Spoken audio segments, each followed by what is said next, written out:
Within the deepest regions of space, you will find the galaxy of Avraxis. Its people racked with the ever-flowing cycle of war and tyranny, where in its darkest most regions constantly spew monsters and horrors, all of which seek to devour the very heart of humanity. Though for many countless generations, untold numbers of heroes have fought in the defense of humanity. Though even while fighting monsters that arise from the blackest of nightmares, the greatest of enemies comes from within.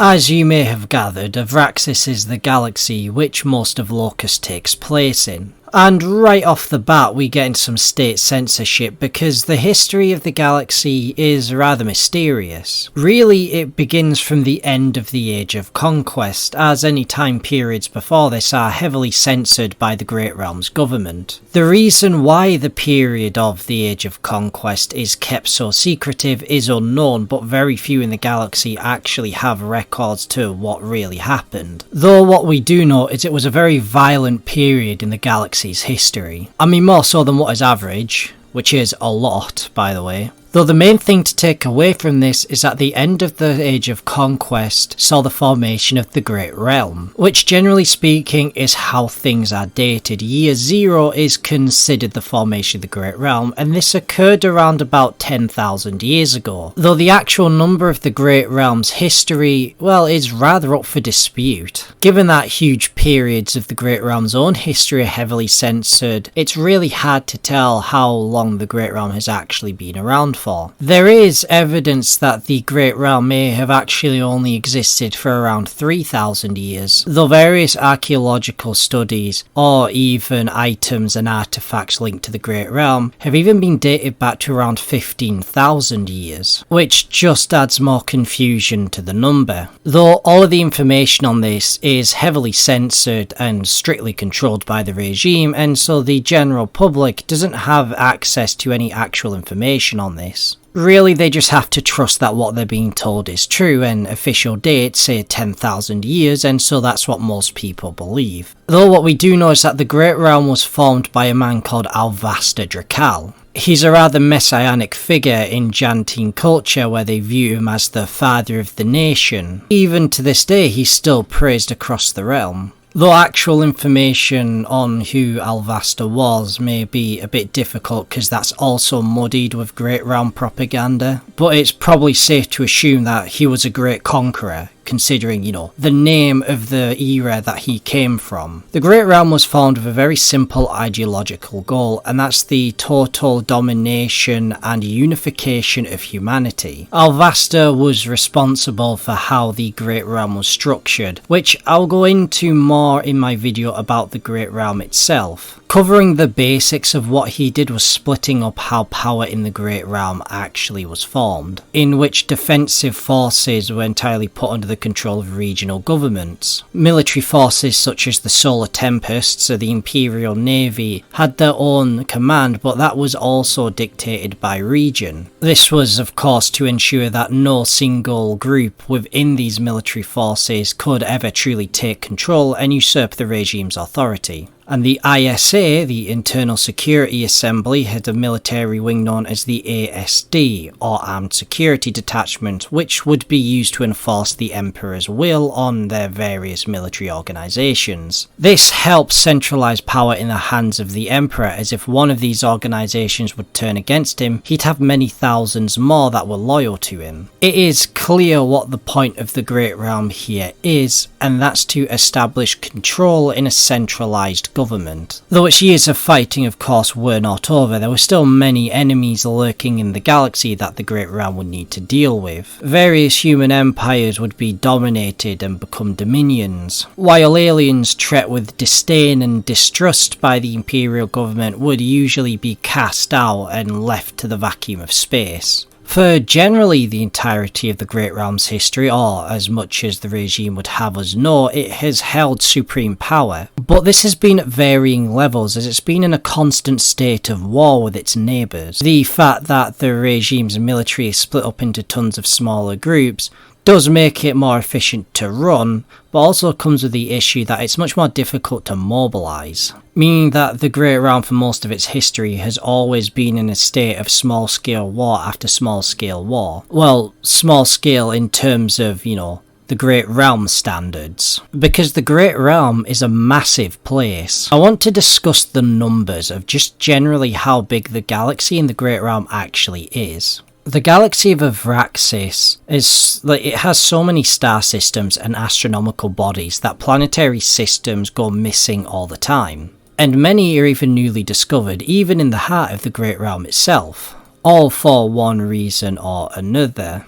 But this is because of just how huge the galaxy actually is. So the galaxy of Avraxis itself is estimated to have anywhere between 150 to 300 billion worlds. And I know that's a huge difference, but it's really difficult to get a proper grasp, as planets aren't really easy to see. The light from stars will mask each other, and so where you go to where there are larger star clusters, like the centre of the galaxy, it becomes far more difficult to actually get a grasp for what's going on there. If you were wondering, the centre of the galaxy is just a supermassive black hole called the Eye of Avraxis. And not only does it potentially have 3 billion worlds, but there are also 3 major satellite galaxies, each with around 10 to 20 billion worlds, these being Synak, Acidia and Voral. The Great Realm sends various expeditionary forces to these satellite galaxies, as well as having sometimes various colonies set up there, though they do remain mostly mysterious as they can be very volatile and very difficult to actually get to. There are many still yet undiscovered alien races that live within these galaxies, and they may be very vicious. Though, aside from that, there are around about 40 minor satellite galaxies, all that have a couple 100 million worlds each. And I hope you're getting an idea for just how ludicrously big the actual scale of things are. Which is why things get rather murky. Even the size of the Great Realm itself can be rather mysterious, with its core subject regions comprising anywhere between 50 to 80 billion worlds. Though it's generally thought to be around 60 billion, the issue is that the Great Realm ebbs and flows in its conquest and domination. Given that it's locked in a constant state of war, it's always losing and gaining territory, which is usually the most common way as to which planets are lost. The dominions of the Great Realm comprise another 10 to 20 billion worlds and exist mainly on the border, but its dominions rise and fall with their family houses. The Great Realm throughout its history has been very aristocratic, but I'll avoid talking about its politics too much. As I said before, there's another video for that. Though the wounds inflicted by the Age of Conquest still clearly gape, as it has been in a state of war for the past 10,000 years. Of course, one of the biggest problems for the Great Realm has been its own internal political struggles, primarily between the military and government. It's very common for the bureaucrats and armed forces to fight over who actually controls a planet, whether they should remain under military jurisdiction or be handed over to regional governments, and so conflict is very commonplace among the outer reaches of the Great Realm. Unfortunately, these internal conflicts, in contrast with its external conflicts against the many outside factions, would only get worse in scale as time moved on. And these problems would reach the pinnacle of the Great Realm, the royal family itself. Throughout most of the Great Realm's history, the royal family didn't really care. They were perfectly happy to let these things happen as long as it didn't challenge their own power. Now, what's the extent of this? We don't know. Why? Remember the golden rule? The Great Realm's regime has probably censored it. And if there's one thing they censor information on the most, it's the royal family. Mainly due to the fact that any negative views on the Drakar family really affect the regime as a whole. Though the problem is that the Great Realm's government was designed to centralise power into the hands of the royal family. If the royal family becomes complacent and doesn't care about internal conflict, then it's not going to get solved. There are many family houses with very deep and long-rooted histories of hatred towards one another due to this. But someone's got to fill that vacuum, and the next best bet after the royal family was the central government. Now, I understand that life hasn't always been perfect for the average citizen of the Great Realm, but as I personally have found out through my many years of life, you've only found rock bottom because you stopped digging. The Great Realm has a caste system, and much of its population lives in packed, high-density areas. These super cities that will cover entire continents. Many civilians spend their entire lives deep within the bowels of these factories, constructing these gigantic war machines. Probably only living until they're like 40 from constantly breathing in the polluted fumes. All of this, of course, overseen by whichever ruling family house controls that region. The severity of impoverishment depends on how nice that ruling family is feeling, though more about that on my deep dive into the Great Realm. This constant internal conflict and severe poverty does make the balance of power very unstable, which would assist in weakening the Great Realm's influence over its Outer Rim territories, causing many of them to break away. Alien empires such as the Krot or Akasariot are two of the most prominent races chewing off pieces of the Great Realm during this time period. Now, in theory, the Imperial Navy is the strongest fighting force, so one would wonder why they don't just stomp out the alien threat when they attack. Well, it's not as simple as that. My first point is that the Imperial Navy isn't a single force.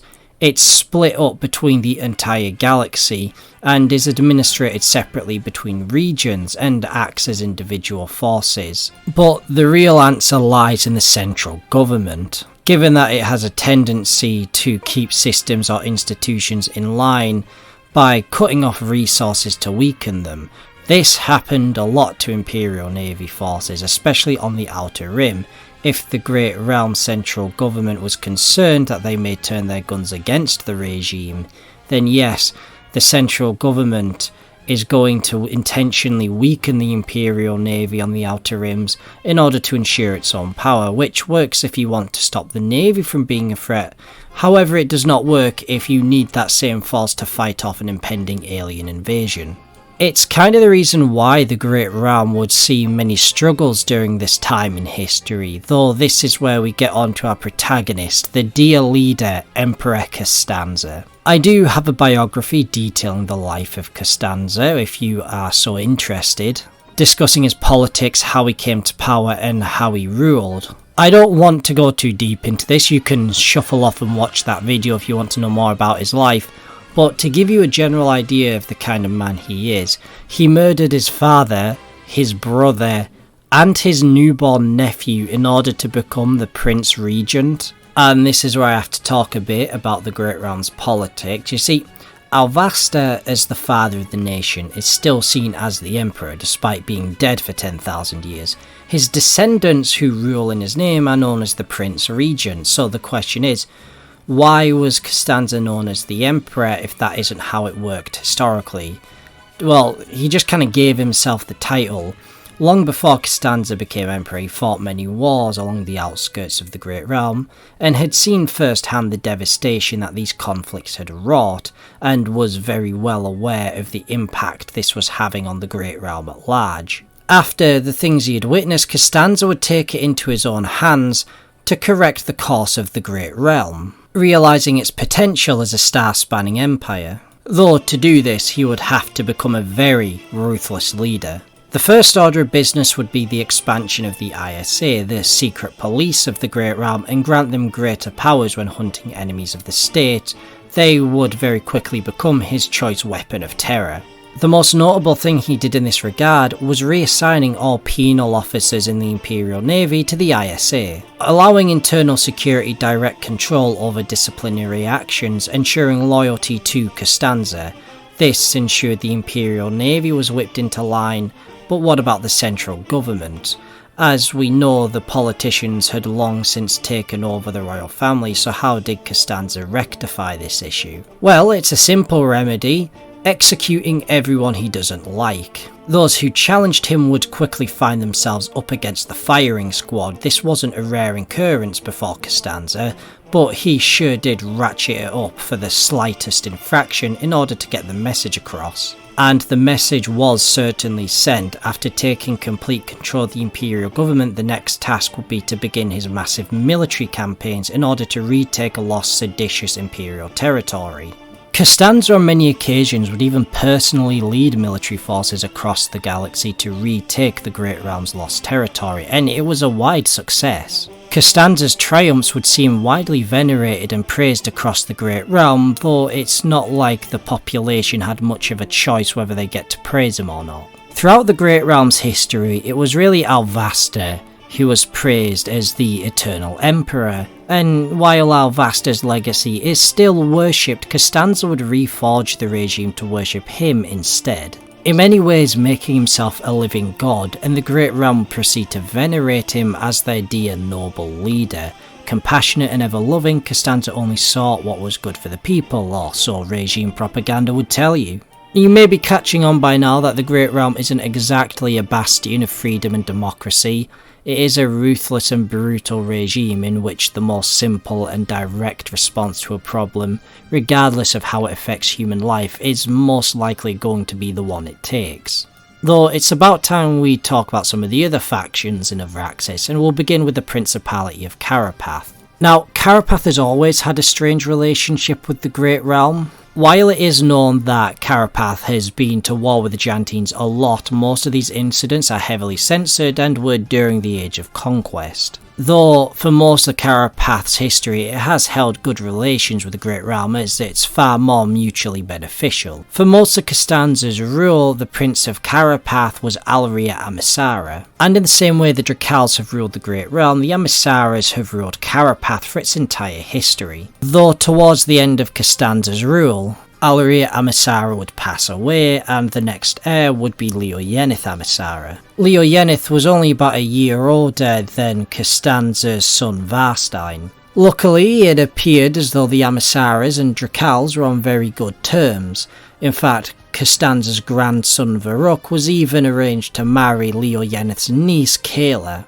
And Varuk being the crown heir does make this a lot more special, though things are not as well as you might believe. Carapath would suffer heavily during Costanza's purges as he sought to root out his enemies, and this of course extended to the Great Realm's dominions, of which they were not particularly happy about their own authority being usurped. Naturally, the only people exempt from Costanza's purges were royal families themselves, especially in the case of Carapath, as the Amisara family is worshipped by the Carapathians almost as much as the Jantines worship the Amisaras. And so while I'm sure Costanza would have loved to, deposing the Amisara family was not really a choice he had, lest he cause an immediate civil war. There have always been underlying tensions between Costanza and the Amisaras, though since Carapath exists as the primary border defence for the Great Realm, losing Carapath as a dominion would only mean opening up the Great Realm to further assaults from outside factions.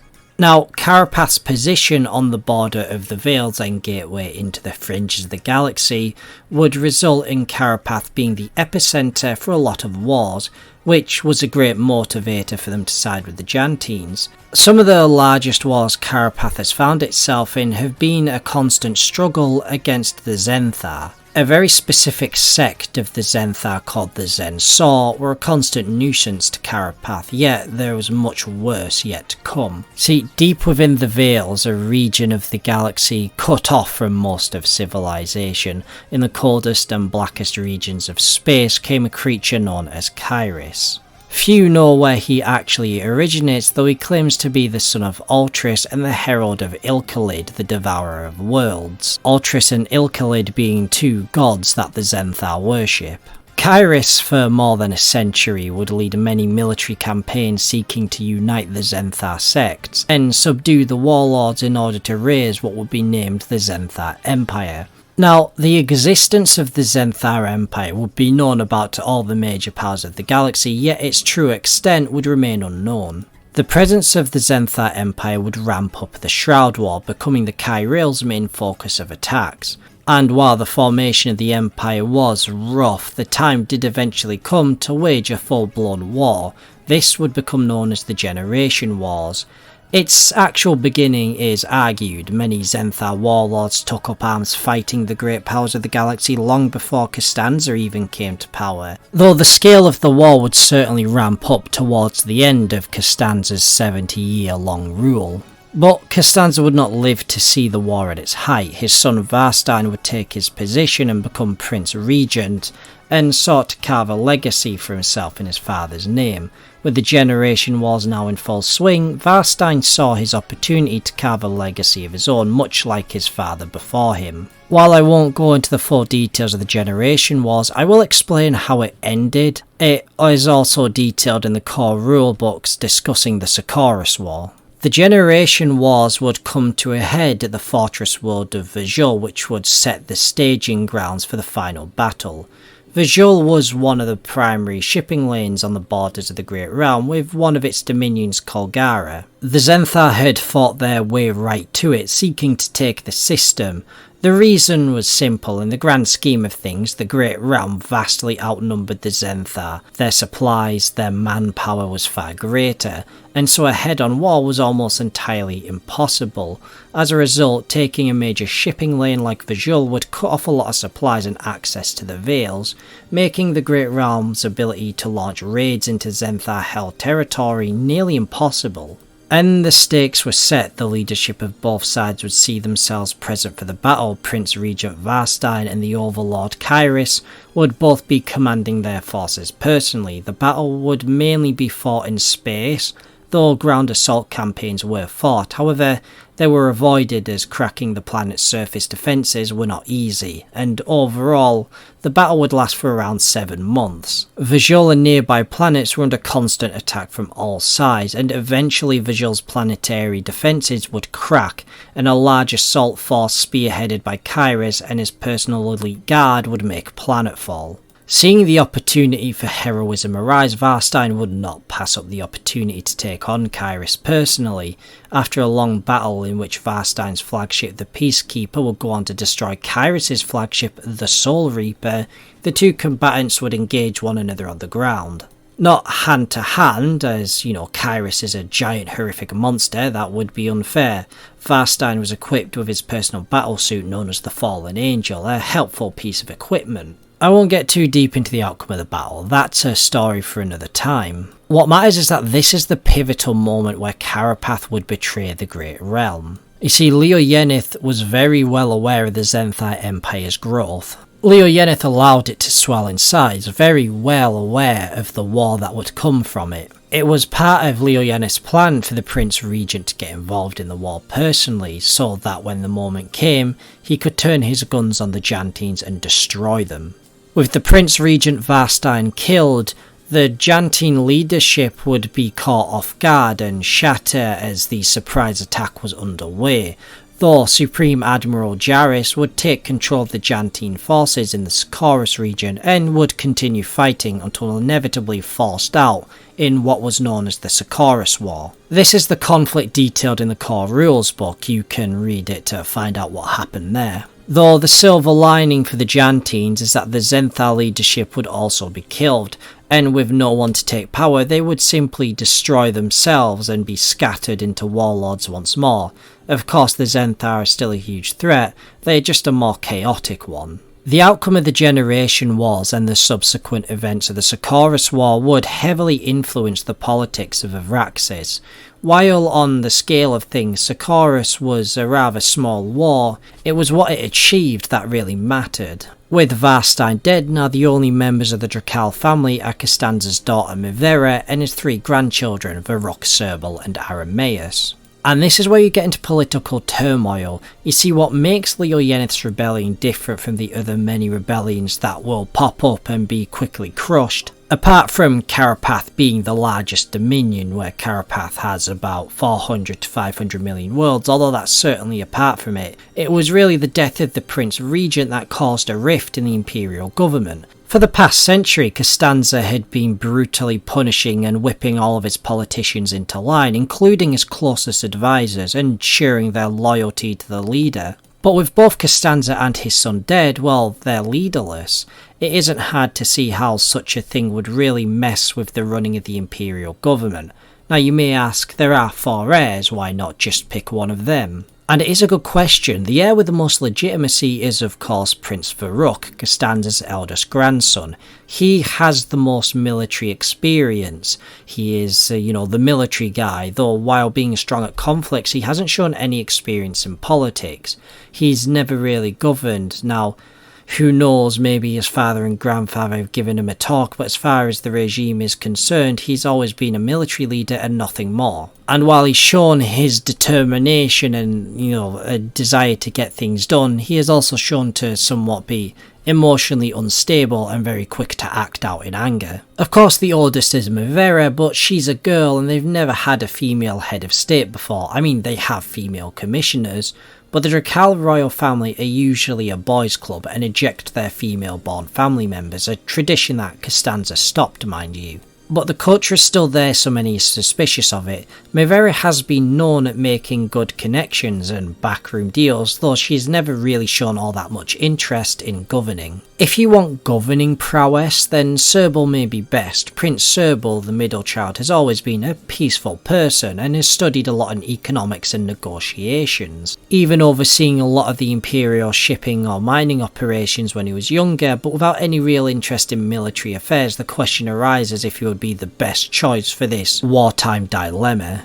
And the last is Aramaeus, who has shown some expertise in military exercises, but never really in all-out war, though he has the strongest ties with the Internal Security Assembly, even personally taking part in many of their tortures and interrogations. He's certainly got excellent skills in being able to control people, though it's very forceful. And while he may be a strong leader, he's not all that experienced, and forcing things too much may cause them to break. Though Aramaeus is a bit on the iffy side with many politicians, as they probably don't want to be tortured to death. Which is the problem that the imperial government has in general. As you can see from all of the heirs, they're all very different, you see. They all have very different personalities, very different interests and different expertise. Not to mention, they're all rather young. Varuk is only 20, Mivera is about 22, Serbil is only 18, and Aramaeus is 16, so none of them really have all that much life experience.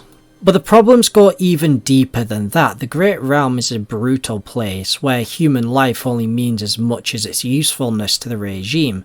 This includes members of its governments. The rift in the imperial government is caused by the fact that the commissioners are all butting heads over who they think should be the next emperor. But let's say you supported Serbil and Aramaeus comes to power. Well, then you might just get executed for supporting the wrong guy. And so you can start seeing the problem. If you are supporting the person who doesn't end up coming to power, then you will be seen as not being loyal to the leader, which usually means death in the Great Realm. So the problem is that whoever comes to power, a good chunk of the Imperial Commission, the central government, may disappear, meaning that the regime at this moment is actually afraid of itself. And of course it gets worse from there. You see, the main reason the Imperial government is refusing to coronate a new Prince Regent is linked to the idea, of course, of, what if the wrong guy comes to power? But it's more so the idea that if many of these government ministers feel that they're about to get executed, then they may all band together and try rebel themselves, which would only serve to further deepen the rifts in the Great Realm, widening the civil war and making things far worse than they already are. And so it's not hard to see that the problem the Great Realm has is it needs a leader to be able to destroy its enemies, but if it gets a leader, it may end up destroying itself. It's a huge conundrum, and due to this, many of the Imperial Navy forces on the Great Realm's borders, especially the ones bordering with Carapath, are kind of just left to themselves. There is no grand military plan coming. Rather, regions of the Great Realm are forced to just fight for themselves and see how things unfold. Which works in Carapath's favour and is what Leo Yenith planned for, as Carapath will be obliterated in an all-out war, but paralysing the Imperial government is exactly what he wanted to do. If Carapath can hold out long enough, then other dominions that are close allies of Carapath may join them. And hopefully they can force the Imperial government into doing what they want, but The problem now is that if the Great Realm gets its act together and is able to perform a proper assault on Carapath, then of course there will be hell to pay. Bear in mind the Carapathians aren't the heroic good guys fighting against the tyrannical regime. I will go into this in more depth in my video about Carapath, but they are former apparatchiks of the regime. They themselves are the people who oppressed the people beneath them. It isn't about ending oppression because the Carapathian government is just as oppressive. It is just about the Carapathian government having more sovereignty. It's really more about who exactly gets to do the oppressing. Carapath will just as easily execute its enemies and have giant factories that billions of people are subject to poverty and servitude, much like the Great Realm, just so we're not under any misconceptions. This settles where we are now in the story. The galaxy is slowly falling apart and the Great Realm regressing to a weaker and more embroiled state as it was before Costanza. Dark times cover the realm and the future of Abraxas is shrouded in mystery.